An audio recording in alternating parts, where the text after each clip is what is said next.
Ouça agora mais uma pregação com o pastor Adson Belo. Tema: as 7 igrejas da Ásia. Igreja de Filadélfia. Perguntaporquê.com.br. Apocalipse, por favor.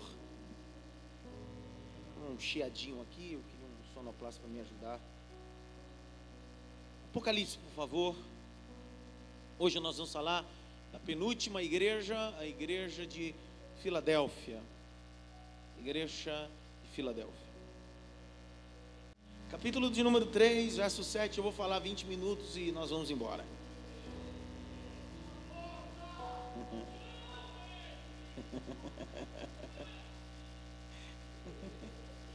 Falar nisso, foi aniversário do Cássio. Cadê o Cássio? O Cássio fez 74 anos de idade, com cara de 80. Cássio 3,7. E ao anjo da igreja que está em Filadélfia, escreve: isso diz o que é santo, verdadeiro, o que tem a chave de Davi, que abre e ninguém fecha, e fecha e ninguém abre. Eu sei as tuas obras, eu sei as tuas obras, eu sei as tuas obras, eu sei as tuas obras. Eis que diante de ti pus uma porta, já está, não vou colocar, eu já coloquei, já está aí. E ela não está fechada, ela está aberta, aberta. Será que tem perigo de fechar? Não, ninguém pode fechar. Tendo pouca força, guardaste a minha palavra e não negaste o meu nome. Eis que farei as da sinagoga de Satanás, aos que dizem judeus, mas são prosélitos do Paraguai,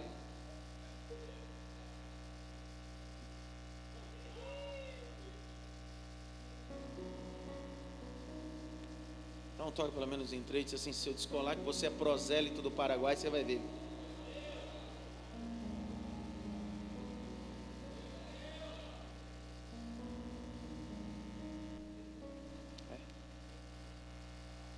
Paraguaizinho. Não são, mas mentem. Eis que farei que venham e adorem prostrados aos teus pés, e saibam que eu te amo. Eles precisam saber que eu te amo. Eles precisam saber que eu te amo. Como guardasse a palavra da minha paciência, também eu te guardarei na hora da tentação. Olha que tremendo. Você guarda a palavra da paciência, eu guardo no dia da tentação. Porque nenhuma tentação vem sobre-humana que você não possa aguentar, porque o Espírito Santo te qualifica, te capacita. Que há de vir sobre o mundo para tentar os que habitam na terra. Verso 11. Eis que venho sem demora. Coisa boa, né? Só ele pegou isso aqui. Rafa, ele está dizendo assim: eu vou mandar a bênção sem demora. Ele está dizendo: eis que eu não venho, ou eu não vou demorar, eu estou chegando, eu estou chegando. Isso precisa ser o desejo da igreja. Viver um cristianismo de um Cristo que está às portas. Eis que venho sem demora, guarda o que tens, para que ninguém tome a tua coroa. A quem vencer, e farei coluna no templo do meu Deus, e dele nunca sairá. Escreverei sobre ele o nome do meu Deus, o nome da cidade do meu Deus, a nova Jerusalém, que desce do céu, do meu Deus, e também do meu novo nome. Quem tem ouvidos, ouça o que o Espírito diz a igreja. Levante sua mão direita, só você que tem, quem não tem não precisa. Grite bem alto: eu quero. Não, mais alto: eu quero sair desta noite com características de Filadélfia. Bata pelo menos em 3 mãos assim: você é Filadélfia.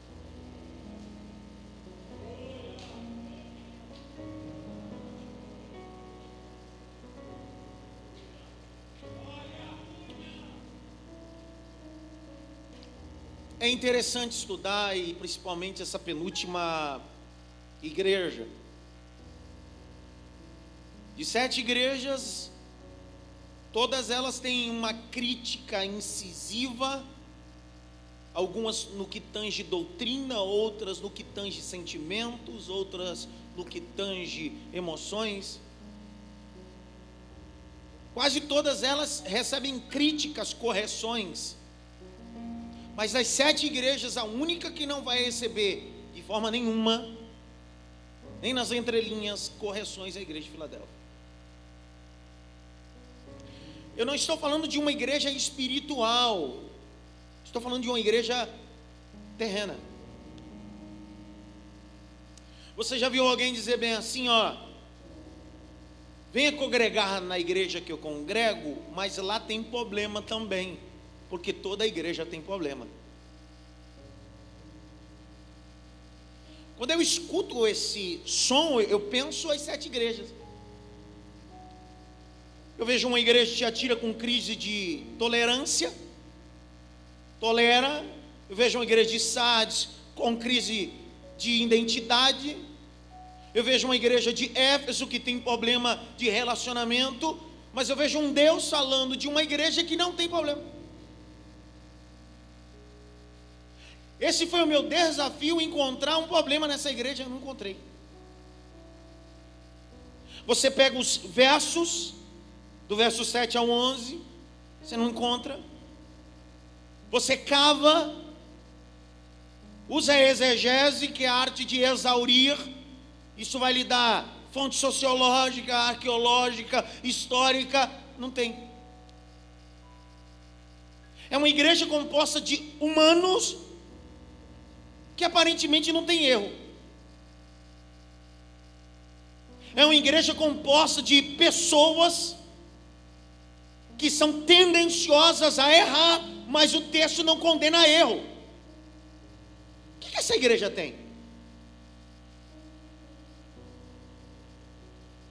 Eu estava falando outro dia na sala de aula, um dos seminários, eu não sei aonde, que eu nunca vi ninguém transitar de igreja e chegar na igreja nova e dizer bem assim: pastor, eu estou vindo porque lá eu fui um tranqueira, eu dei muito trabalho lá. A igreja é boa, o pastor é gente fina, homem de Deus, mas eu que não.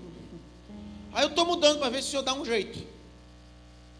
Eu nunca vi nesses 14 anos de ministério alguém sair de ministério dizendo que ele é o problema. É sempre a igreja e o pastor é o problema. Eu sei que existem casos e casos, mas algumas deficiências não vão mudar em você quando você mudar de igreja. Algumas deficiências só vão mudar em você quando você se submeter à mentoria, ao discipulado, à correção, à orientação, ao pastoreio. Enquanto isso, pode mudar de igreja quantas vezes você quiser. Uma grande socióloga do Mackenzie, professora minha, uma mulher monstro na sociologia, doutora Jaqueline Doug, ela diz uma coisa: se o indivíduo em 5 anos transitou em 3 ministérios diferentes, sinal que o problema nunca foi a instituição, é ele.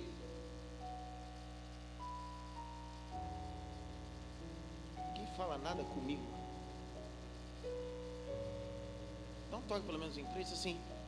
Fala alguma coisa aí, pelo amor de Deus.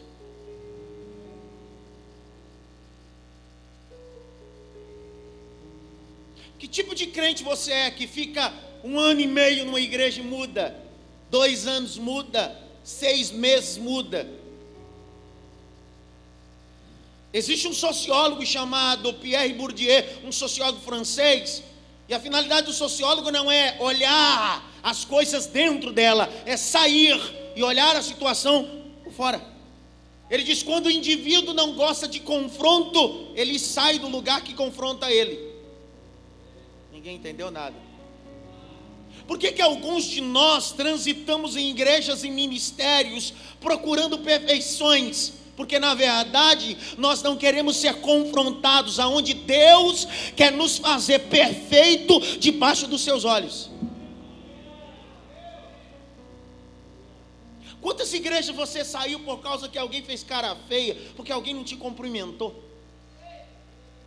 Quantas igrejas você transitou porque alguém te perseguiu? É interessante, essa semana mesmo te perseguiram no emprego e você não pediu as contas.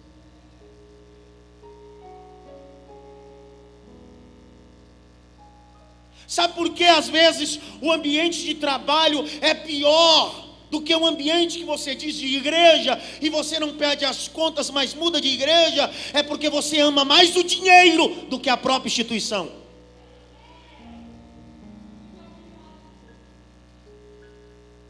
Já que Filadélfia não tem defeito, o defeito está em mim. Eu preciso me tornar uma Filadélfia.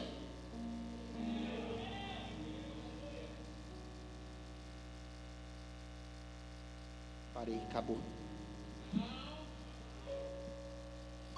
Eu fico pensando, Priscila, domingo passado eu estava dando um seminário pela manhã para os obreiros numa igreja aqui na Vila Maria, e disse aos obreiros: alguns de nós temos características de gatinhos. Gatos. Lembra disso? Não toque pelo menos em 3 assim. Se eu descolar que você é gatinho ou gatinha.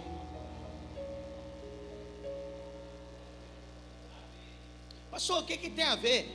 Tudo a ver, querido. O gato é um felino. E às vezes nós temos características de felino como gato. Quem aqui tem gato? No dia que eu preguei, o Cícero, quem estava comigo? O Cícero, o Roberto, o Afonso. Quem mais estava nesse dia?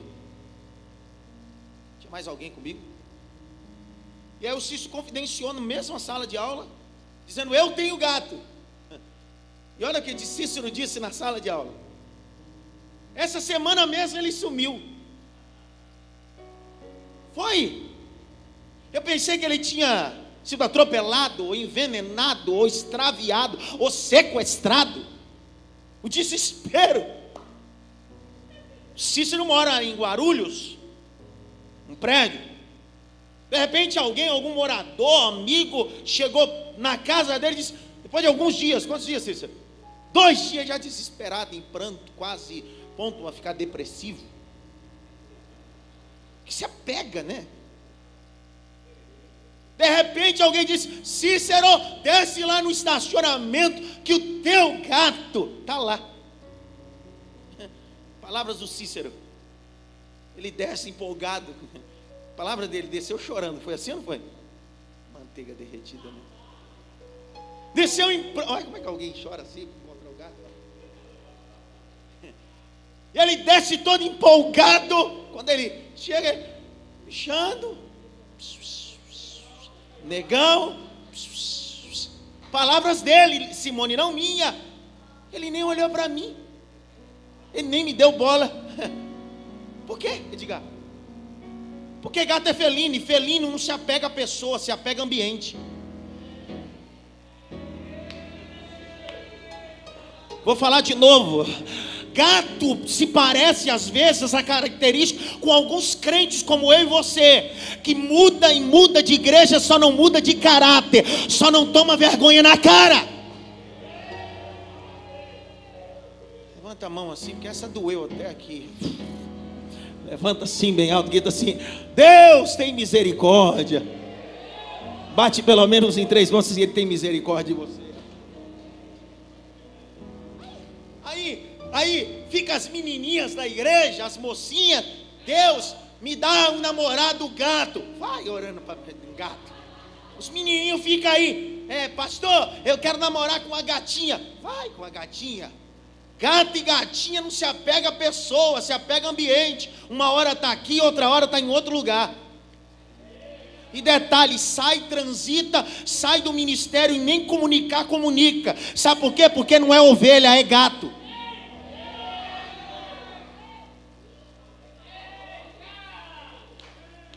Vontade de marchar agora, cara. Essa eu machei, cara. Foi no espírito isso aqui, não foi na carne não, cara. Dá uma olhada pelo menos em três assim. Gato ou ovelha você?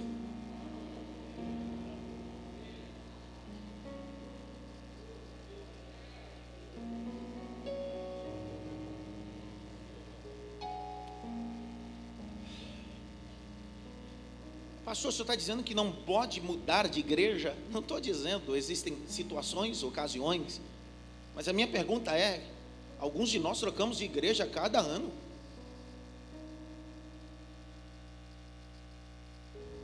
Faça da sua vida cristã ter raízes. Irmã Vilma tem 80 anos, é isso? Outro dia no final do culto ela me agarrou aqui, irmão, me deu uma gravata,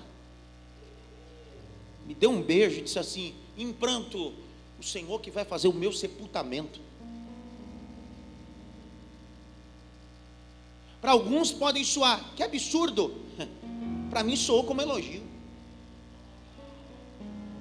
Às vezes eu pego moças aqui que se casam, o Senhor vai apresentar meu filho, o Senhor vai formar o meu filho. Por quê, pastor? Porque isso fala de gente que cria raízes.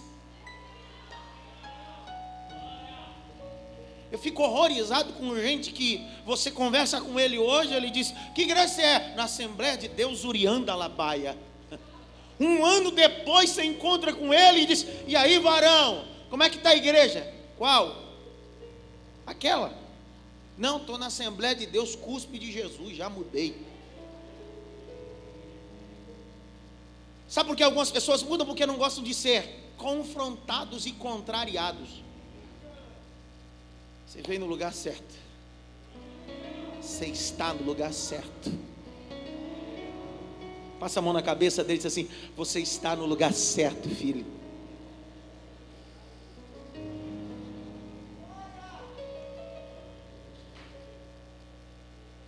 Eu pastoreio igreja com exemplo familiar. Na minha casa somos em 4.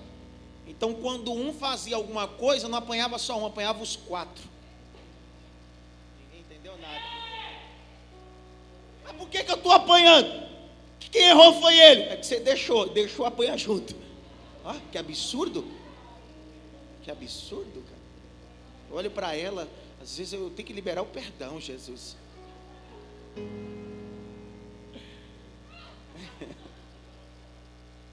Apanhava, mas sem fazer nada. Por que eu estou apanhando?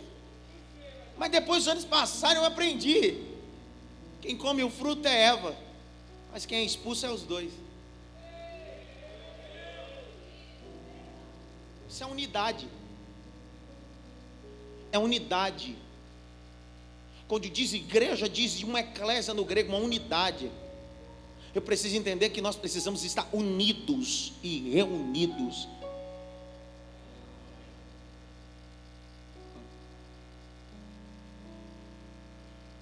A cidade de Filadélfia foi conquistada pelo rei Átalo, rei de Pérgamo. Quando ele conquista essa cidade, ele põe o nome dela de Filadélfia. Era o apelido do seu irmão, que tanto ele amava. Filadélfia está ligado etimologicamente com uma das palavras gregas que define amor. Tem algumas, mas eu gosto de destacar só 3. E Filadélfia está ligado com fileu, amor fraternal. 3 palavras que eu destaco sobre amor que precisam ser ditas essa noite. Primeira é Filadélfia, fileu, amor fraternal, amor de irmãos. Segundo amor é o amor eros, que é o amor de homem para com mulher e mulher para com homem. E o terceiro amor é o amor ágape, que é o amor incondicional, o amor de Deus para o homem.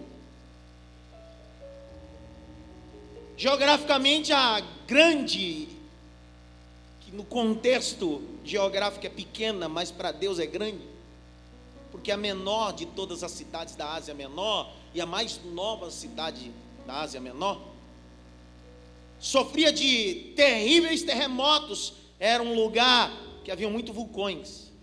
No ano 17 depois de Cristo, um grande terremoto veio e destruiu toda a cidade de Filadélfia.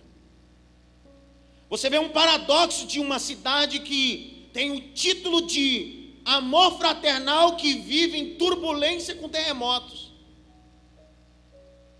Só o Marcos pegou. Nós não estamos falando de igreja, nós estamos falando primeiro de cidade. Uma cidade que se propõe a amar, um amor fraternal, mas o terremoto quer impedir esse amor.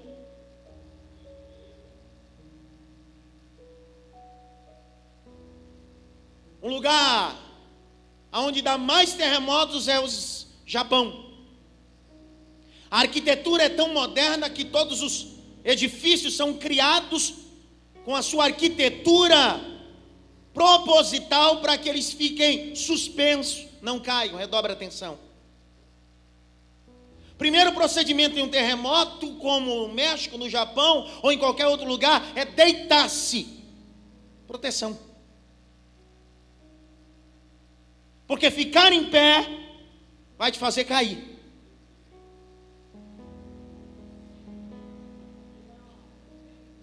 Veja o paradoxo. É uma cidade que quer amar, um amor fraternal, mas o terremoto quer derrubar, dividir, separar. Porque é isso que o terremoto faz: quebra, destrói, separa. Mas eu fico maravilhado com o contexto histórico e geográfico e com a Bíblia, porque o Cristo vai dizer a essa igreja que em meio aos terremotos, em meio a tudo, vocês guardaram a minha palavra e continuaram um amor fraternal. Eu preciso entender, Ágata, que por mais terremotos que balancem, eu não posso deixar de amar você com amor fraternal. Eu sei que às vezes sou mala, você também, mas nós precisamos nos amar. Eu sei que você queria muito que eu fosse igual a você. Eu sei também que eu queria que você fosse igual a mim. E às vezes o terremoto quer nos dividir. O terremoto quer balançar, quebrar a história que foram criadas. Meu Deus, será que só eu estou entendendo isso? Às vezes os terremotos querem destruir o que nós construímos em uma aliança fraternal. Mas se você não guiar, se você não se cuidar, o terremoto destrói o seu casamento, destrói o ministério, destrói a igreja, destrói planos. Mas eu vim dar um grito esta noite: nenhum terremoto vai destruir o amor. Pegue na mão de pelo menos 3, diga para ele: me ame com força.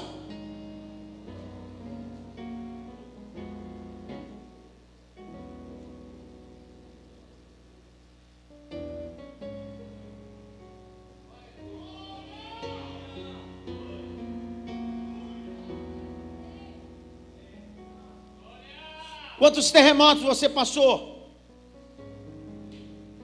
Quantas coisas se quebraram no terremoto? Quantas pessoas se afastaram por causa do terremoto? E Deus está se consubstanciando em uma língua que o povo está entendendo. Tem terremoto, tem destruição, mas vocês continuem com amor fraternal, com amor fraternal. Pensando, Daniel capítulo 3, 3 malucos com amor fraternal, amor de irmão. Isso é maluco, 3 malucos, isso fala de amor fraternal. Constrói uma estátua de 30 metros de altura por 3 metros de largura.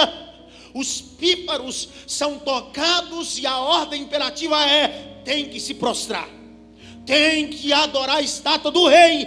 Quem não adorar vai ser lançado na fornalha. Mas 3 malucos com amor fraternal, um olha para o outro e percebe que o terremoto começou, mas eles se dão a mão e dizem assim: vamos para a fornalha de mão dada. Quantas pessoas você largou a mão por causa de um terremoto? Quantos projetos você pulou fora por causa de um terremoto?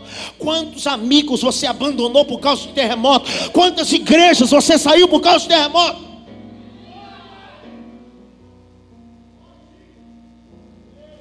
Você não criou imunidade contra terremotos. Então Deus, essa noite, vai te levar a uma cidade para te dar imunidade.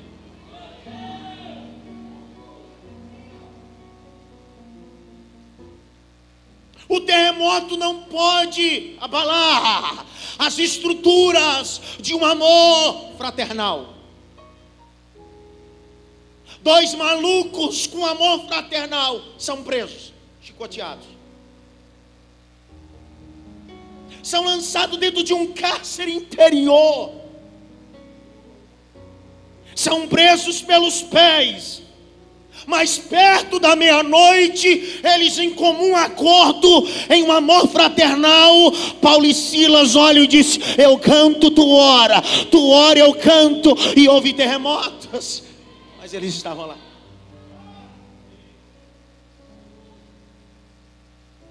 Outro dia eu disse a alguém: casamento que não tem imunidade é casamento que nunca passou pela crise do terremoto. Ministério que não tem imunidade é que nunca passou pela crise de ser reciclado. Para sal a cando reminas. Então às vezes Deus te colocará ou permitirá terremotos aconteça só para ver aonde está o seu amor fraternal.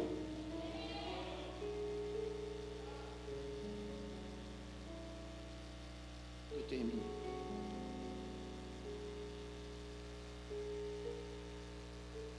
Três amores, ágape, eleu, eros. Pedro, tu agapaus, mestre fileus. Pedro, tu agapaus ou ágape, mestre fileu. Ele responde a pergunta certa.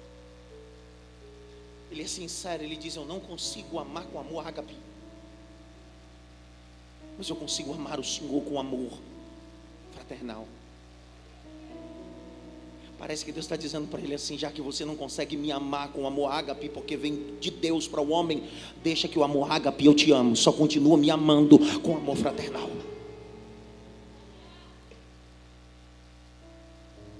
Verso 7, e ao anjo da igreja que está em Filadélfia escreve: isso diz o que é santo, o que é verdadeiro, o que tem as chaves de Davi. Eu já vi muita coisa sobre isso. Eu já li muita coisa sobre a chave de Davi, muita, mas muita mesmo. Tem que pensar. Existe um comentário judaico que diz que a chave de Davi era um sumo sacerdote que existia na época, que tinha uma chave que transitava pela cidade. Mas o que é a chave de Davi? Outro dia eu falo sobre isso. Tem 3 dormindo ali. Dá um toque pelo menos em 3, assim, não dorme não, cabeção.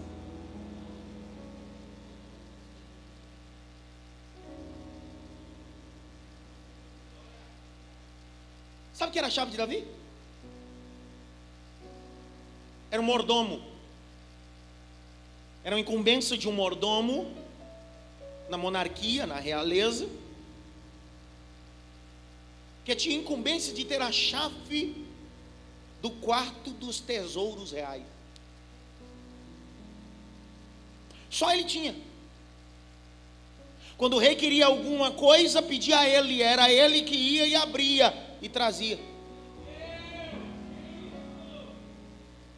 Era um mordomo do castelo, que a única incumbência que ele tinha era só cuidar da chave, para que quando o rei precisasse, ele era o único que tinha a chave. de entrar, de entrar, de entrar. Ele abria a porta, ele entrava, ele mexia, mas tudo que estava ali não era dele, era do rei, mas ele tinha acesso de entrar. Só o Anderson pegou esse negócio aqui. Se isso não for alegórico, o que é? Se não é o próprio Deus que é rei, que após a morte de Cristo nos deu a habilitação de ter a chave de entrar pela porta do céu, gozar da riqueza do céu. Foi o próprio Cristo que disse: quando você for orar, ore assim: Pai nosso que estás no céu, venha a nós. Venha a nós? Venha o teu reino. Significa que o reino de Deus não é só nosso, é de qualquer indivíduo que queira se relacionar com Deus. Isaías 22. Vamos começar do 20. Abre lá. Porque eu leio isso aqui, se não der glória a Deus, eu vou embora pé de raiva, cara. Isaías está perto do livro de Macabeus.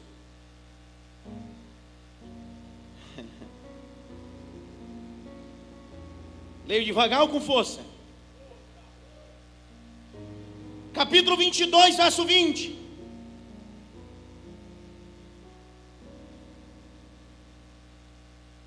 E será que naquele dia chamarei o meu servo Eliaquim, filho de Uquias, e revesti-lo-ei-o da sua túnica, e vou esforçá-lo com o teu labarte, entregarei nas suas mãos o seu domínio, e será como pai para com os moradores de Jerusalém e para a casa de Judá, e porei a chave da casa de Davi sobre os seus ombros, e abrirá e ninguém fechará, e fechará e ninguém abrirá.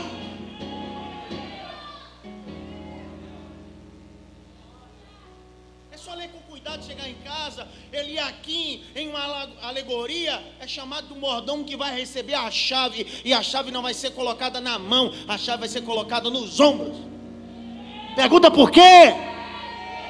Porque se você quiser chave, precisa ter responsabilidade, rapaz. Você quer ministério, mas não quer peso. Quer casamento, mas não quer cobrança.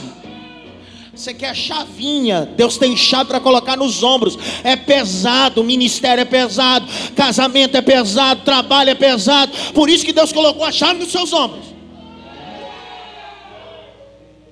Dá um toque pelo menos em 3, diz assim: quer chave hoje?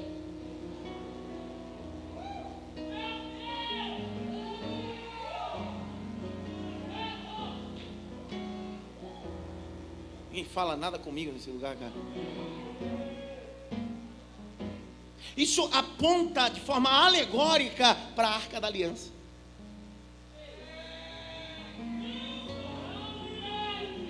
Três classes de levita, mas os coatitas se destacavam porque eles tinham a incumbência de transportar do tabernáculo móvel as 6 peças, e era levado a Arca da Aliança. Não era na mão, rapaz, a Arca da Aliança era levada nos ombros.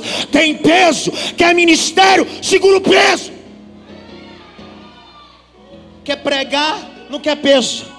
Quer exercer ministério, não quer peso. Não quer ser cobrado, não quer ser repreendido. Quanto é mais dado, mais é cobrado. É peso, é peso, é peso.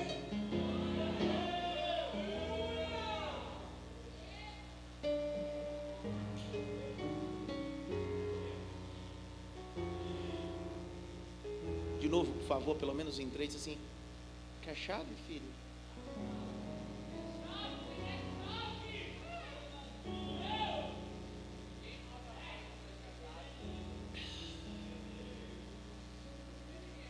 Essa chave não é essa mesmo.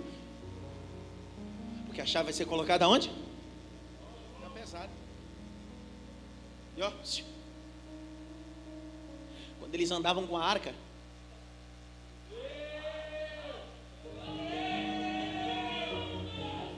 isso.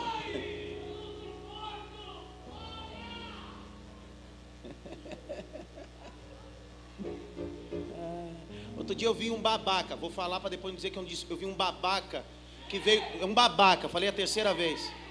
Veio ao nosso culto e disse assim: por que vocês, os meninos, ficam gritando, não sei o que lá? Porque a gente ama a palavra, não ama droga, não ama bebida, a gente ama a Bíblia.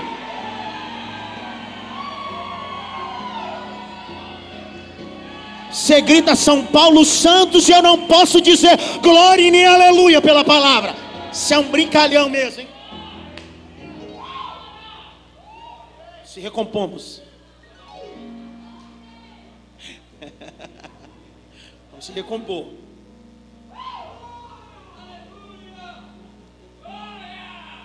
Quando os levitas andam, Davi vai instituir no capítulo 6 de 2 Reis, a cada 6 passos sacrifica. 6 passos sacrifica. Entenderam nada? É pesado, vai nos ombros, mas tem que sacrificar ainda. Ninguém entendeu nada. Jesus vai fazer uma alegoria, um link com isso. Um dia ele olha para os discípulos assim: por favor, o quê? Anda 1 milha a mais. Anda e sacrifica, anda e sacrifica, anda e sacrifica, anda e sacrifica. Quantas vezes eu já trabalhei no hotel, virei 24 horas para ter um recurso a mais trabalhando no hotel? Sacrifiquei. Quantas vezes você já sacrificou pelo reino? Tem a chave de Davi. Verso 8: eu sei as tuas obras. Diante de ti põe uma porta. Uma porta. Tudo que Deus fala, Ele sempre vai se consubstanciar em algo cultural que as pessoas saibam o que é. Por exemplo, eu já dei esse exemplo. Dá para imaginar Deus olhando para um paulistinha e dizendo para ele assim: vou te fazer como o agricultor rurícola pega a macaxeira da terra. Primeiro que ele vai dizer: o que é macaxeira? Está entendendo? Então Deus vai falar isso comigo, que é do cangaço, geração de lampião, rurícola. Já com paulista, Deus vai dizer: eu vou fazer de você como sua mãe fazia com bife. Logo você vai pensar o bife em cima da madeira com martelinho. Tá vendo? Deus sempre vai falar coisas que são associáveis à nossa linguagem. Então Deus está falando para eles: eu vou abrir uma porta.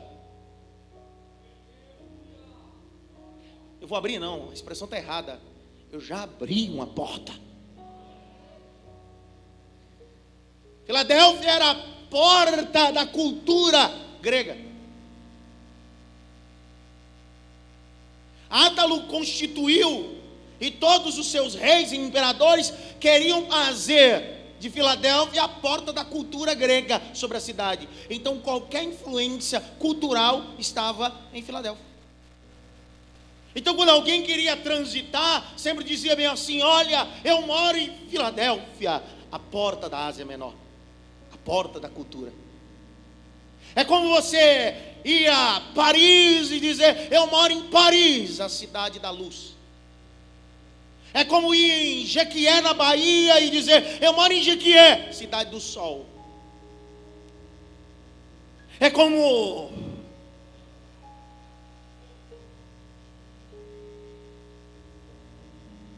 então preste atenção, ela é a porta aberta. Pastor, o que o senhor quer dizer com isso? Se a cidade é uma porta aberta, eu estou abrindo uma porta, eu já abri uma porta para que vocês entrem dentro da porta. Olha que loucura. É uma porta dentro de outra porta. Não entendeu nada. Pergunta por quê? Na sua casa tem quantas portas?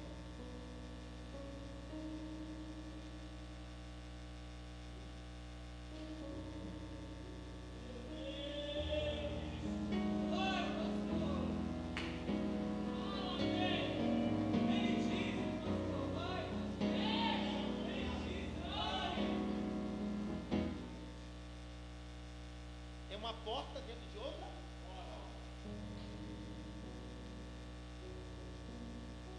porta da sua casa, você nunca tem uma única porta. Mas a porta mais importante da tua casa não é a porta de entrada.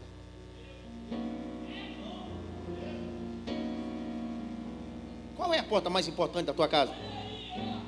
O seu quarto.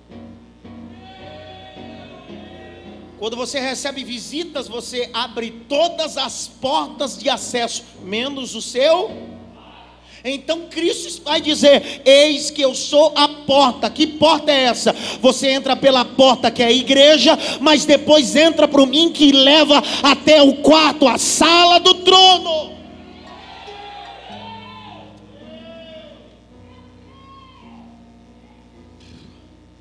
Existem coisas na vida cristã, Zé Rubens, que são portas abertas. E eu destacar pelo menos duas, ler rapidinho aqui. Duas portas Deus quer abrir essa noite.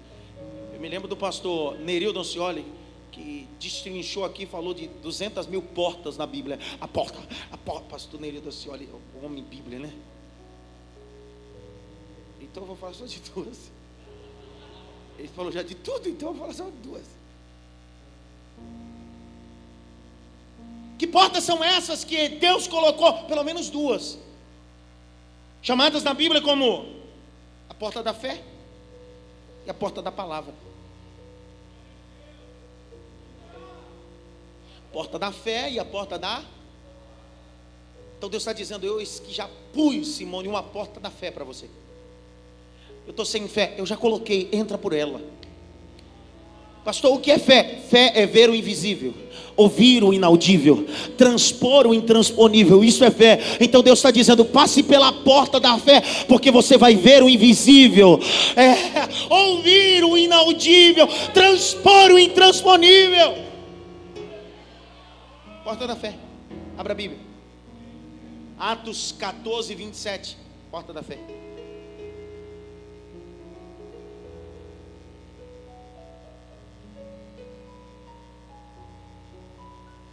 Queria um maluco agora que ficasse em pé e lesse esse texto para mim.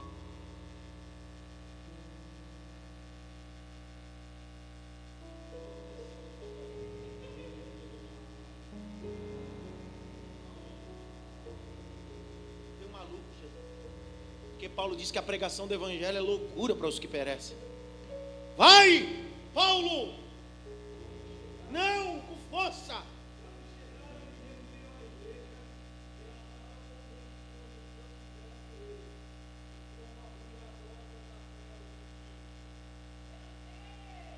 Porta do quê? Está sem fé? Entra pela porta. Não está acreditando? Entra pela porta. Está difícil? Entra pela porta, porque você vai viver fé. E fé é sobrenatural, e viver experiências com Deus. 2. Fé da porta da palavra. Eis que eu já pus uma porta, e a porta da fé e a porta da palavra. A fé vem pelo e ouvirá. Quem deu crédito a nossa é a porta da palavra. João 17, 17. Santifica-te na verdade, porque a tua é a verdade. O centurião de Cafarnaum diz a Cristo: basta só uma. Primeira epístola de João, capítulo 5, verso 8 diz: 3 são que testificam no céu: o Pai, o Espírito e a... Salmo 119, verso 105 diz: lâmpada para os meus pés é a tua... Parecer agora Neuro assim, olha agora.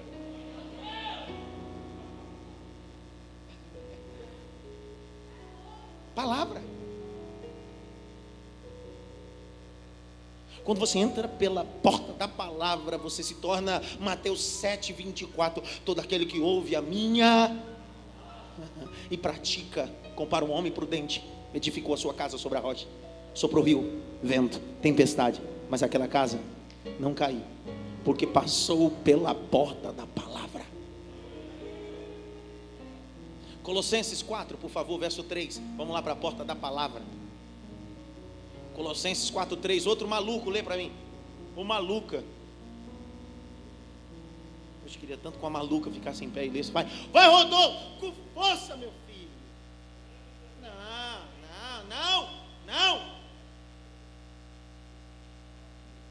Mas com força.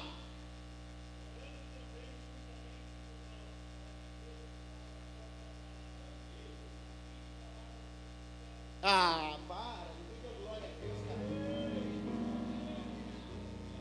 Sábado fez 14 anos. Fiz 14 anos de ministério e todas as vezes, quem viaja comigo, quem está dentro do meu carro, em qualquer agenda, uma igreja de 3.000, uma igreja com 4, com 5, minha oração dentro do meu carro é: Senhor, faz de mim como a tribo de Assé, para que ofereças pães reais, delícias reais a uma nação escolhida. Na realidade eu estou orando, Senhor, que abra a porta da palavra, que a palavra venha, que Deus possa falar. Termino. Tendo pouca força, guardasse minha palavra. Verso de número 8. Tendo pouca força, guardasse a minha palavra e não negasse o meu? Não. Eis que farei aos da sinagoga de Satanás, diabo, serpente, Apolion, Abadom, chifrudo, nojento. Tem tantos adjetivos ruins que ele tem, né? Sujinho é ótimo, isso é o melhor de tudo. Aos que dizem ser judeu, mas não são, mas mentem. Porque tem gente que está mudando até o nome para dizer que é judeu.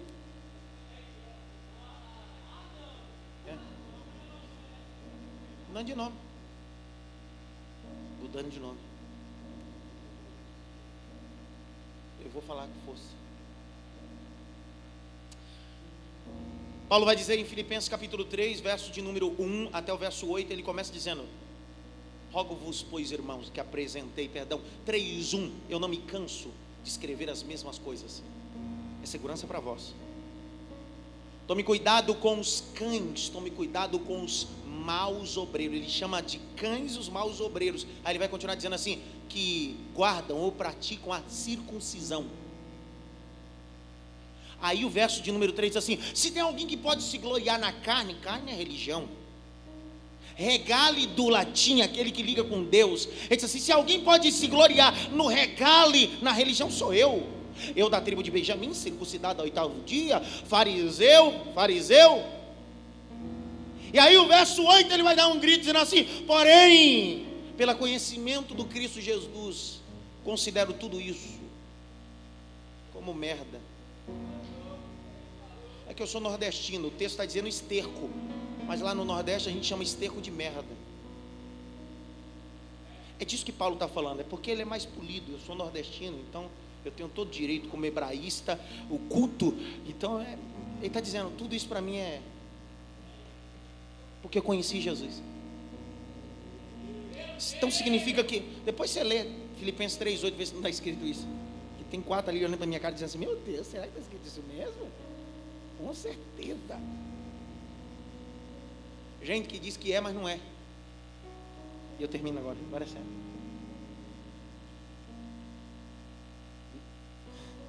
Eis que farei que venho e adorem prostrado aos seus pés. Espera aí. A Vulgata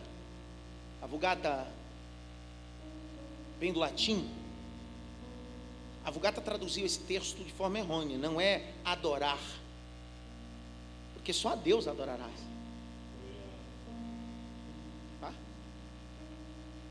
palavra colocada aqui é proskineu. Proskineu é uma palavra grega, é adoração, parar e beijar, ou prestar honra. Então presta atenção. Ele está dizendo: aqueles que dizem que são, mas não são, só porque você fala que eles não eles ficam chateados. Mas não precisa brigar.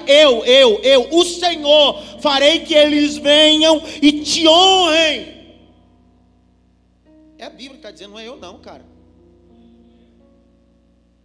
Nem fala nada agora. Verso 10: como guardasse a palavra da minha paciência, e também eu te guardarei na hora da tua tentação, que há de vir sobre o mundo para que tentar os que habitam na terra. Eis que venho sem demora. Guarda o que tens. Guarda o que tens. Ele está falando de uma igreja que não vai dar mais, ela já tem. Vou falar de novo. Ele não está dizendo, eu vou dar. Ele diz assim, eu já dei, só guarda o que eu te dei. O que é que eu te dei? Eu te dei salvação, eu te dei o direito de morar comigo, eu te dei o direito do arrebatamento. Então guarda isso. Protege. Verso 12, eu termino a leitura. A quem vencer, farei coluna do templo de Deus. Por quê?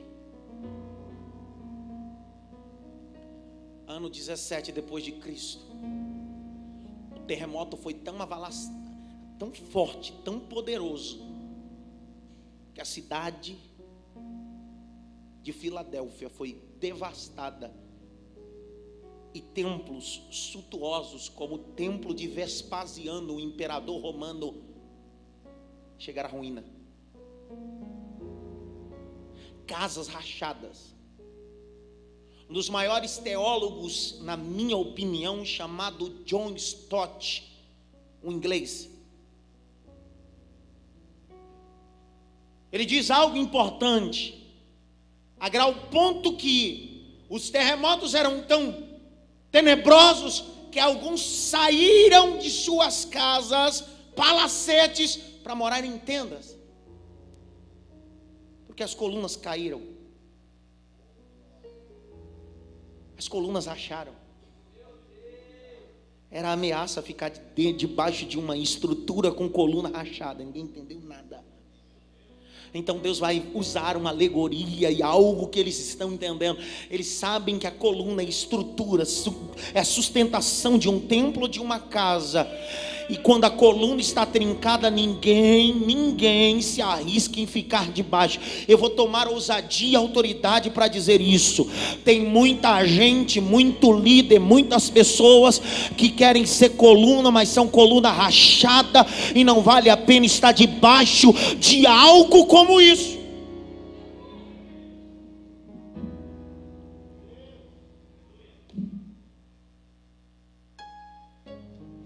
Que vencer, vou marcar o meu nome no corpo, no coração, na mente, o nome da cidade. Eu vou marcar a vida dele. Presta atenção. Segundo o que diz em 1 Samuel 23, se não me falha a memória, é 24, diz que o nome fala do caráter do indivíduo. E esse foi o nome de Nabal, por isso era o seu nome. Então o nome está ligado com o caráter. Então Deus está dizendo, ei, eu vou colocar o meu nome em você. Eu vou colocar o nome da minha cidade em você. Eu vou colocar o nome do meu pai em você. Pastor, não entendi. Significa que agora você terá caráter do filho, caráter da cidade e caráter de Deus.